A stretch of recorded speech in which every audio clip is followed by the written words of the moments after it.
అన్నయ్య, ఏం పద్మ? రేపు మా కాలేజీ కల్చరల్ ప్రోగ్రామ్ కి నేను 500 రూపాయలు ఇవ్వాలి. డాడీని అడిగా డబ్బులు తెచ్చిపెట్టు. ఏ డాడీ నువ్వే అడగొచ్చుగా. అమ్మో, ఆయన ముందు నిలబడి మాట్లాడాలంటేనే నాకు దడ వణుకు.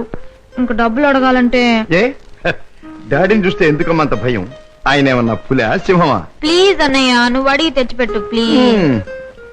గారాల చెల్లెలు మారాన్ చేస్తుంటే తప్పుతుందా? ఓకే. పులి ఎక్కడుందమ్మా? వాడు అమ్మకానికి ఒప్పుకోలేదా?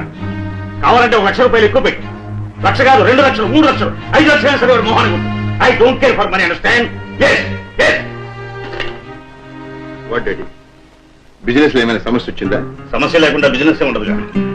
ఏ సమస్య అయినా మీరు డబ్బుతో పరిష్కారం చేస్తారు డాడీ. అఫ్కోర్స్, ఈ లోకంలో ఎంతటి సమస్యనైనా డబ్బుతో పరిష్కారం చేయవచ్చు నా ఉద్దేశం. ఎంతటి వాడినైనా డబ్బుతో తల ఉంచుకునేది చేయొచ్చు నా అభిప్రాయం. Exactly correct. ఈ సంగతే నేను చెల్లెమ్మతో కూడా చెప్పాను. ఏదో వాళ్ళ కాలేజీ ఫంక్షన్ కి తలకు 200 ఇస్తున్నారట. ముష్టి 200 ఏమిటమ్మా? డాడీ అడిగితే 500 ఇస్తారు. ఈ డబ్బుతో అందరూ నీ ముందు తలంచుతారు అని చెప్పారు. Your right. ఈ శశిభూషణ్ రావు పిల్లలు అందరికంటే ఎప్పుడు ఉన్నతమైన స్థానంలోనే ఉన్నారు. ఈ చెక్ తీసుకెళ్లి పద్మకిచ్చి ఫిలప్ చేసుకున్నాం. Thank you daddy.